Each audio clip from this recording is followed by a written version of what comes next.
Hello, everybody. Hello. Good evening. Well, I have just finished testifying. I answered every one of their questions as fully as I could, based on what I knew. And what I knew is what I said in my statement this morning. I never met Jeffrey Epstein, never had any connection or communication with him. I knew Ghislaine Maxwell casually as an acquaintance. But whatever they asked me, I did my very best to respond. It was disappointing that they refused to hold a public hearing, so I wouldn't have to be out here characterizing it for you. You could have seen it for yourself. We had asked for that. We think it would have been better for the committee and its efforts to gather whatever information they are seeking. We had a bit of a challenge in the beginning because we had agreed upon rules based on the fact it was going to be a closed hearing at their demand, and one of the members violated that rule, which was very upsetting because it suggested that they might violate other of our agreements.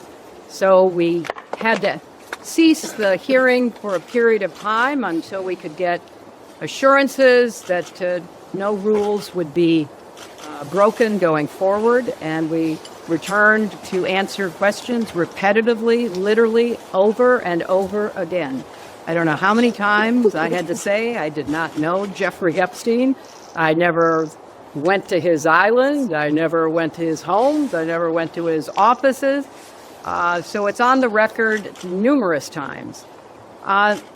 It then got, at the end, quite unusual because I started being asked about UFOs and a series of questions about Pizzagate, one of the most vile, bogus conspiracy theories that was propagated on the internet, that was serving as the basis of a member's questions to me. So I can only say that the best exchange that I had came at the very end, when, contrary to every other deposition they have taken, no Republican member asked any questions about Jeffrey Epstein or Ghislaine Maxwell to anyone else they have deposed. And in fact, the Republican members didn't even show up for the deposition of Les Wexner. And when I said that, I had to point out that the only questions that any Republican member asked of any of the people that deposed was of former Attorney General Bill Barr, when Chairman Comer asked him about the allegations, in his view, about Russia's involvement in my election in 2016.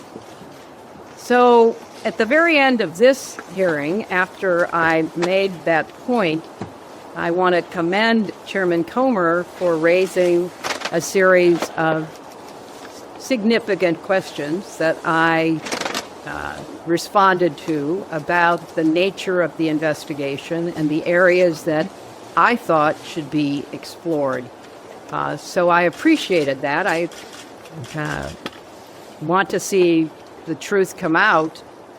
So that was a reassuring way to end a very long, repetitive deposition. Mr.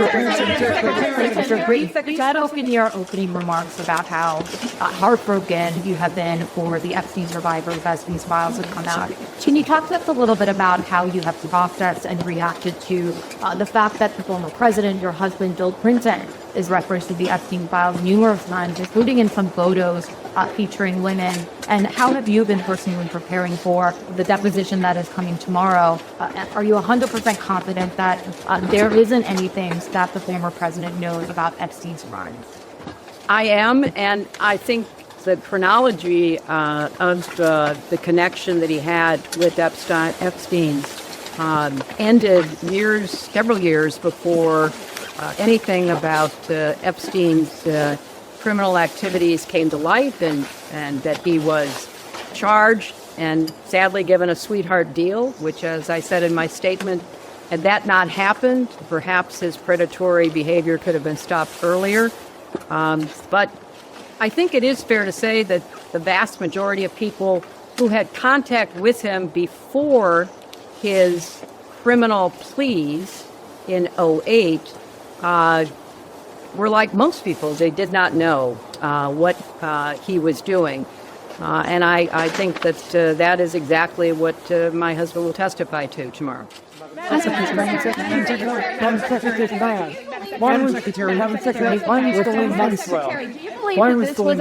you believe this was a fair hearing, and do you still want to testify publicly, even though you did this deposition? Well, I'm not going to do it again. They had a chance to do it in public, and I wish they had done it in public. And I think they're making the wrong decision, avoiding doing it in public. I thought it was very repetitive. I thought that they asked literally the same questions over and over again, which didn't seem to me to be very productive. And then, as I said, toward the end, there were other questions that were totally off subject. So if they are going to fulfill their responsibility to literally investigate the investigations, which is what they originally said was the scope of their work, I think they could have spent the day more productively.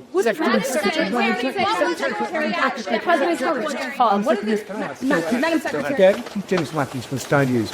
Can I ask, why was Colin Maxwell invited to the brother Chelsea Clinton's wedding in 2003? She'd already been mentioned in a civil lawsuit by the junior G3 before that. Jeffrey Epstein had already been convicted for him. She came as the the guest of someone who was invited. Madam Secretary, your husband in the hot tub.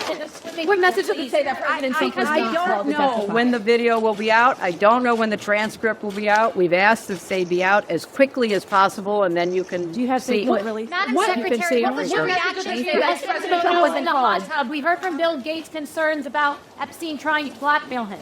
Join our global community of English learners, absolutely free. Download video transcripts, listen offline, start our beginner course, and join live classes with certified teachers.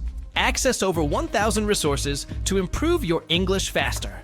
Everything's in one place, community.englishspeeches.ca. Let's speak English together.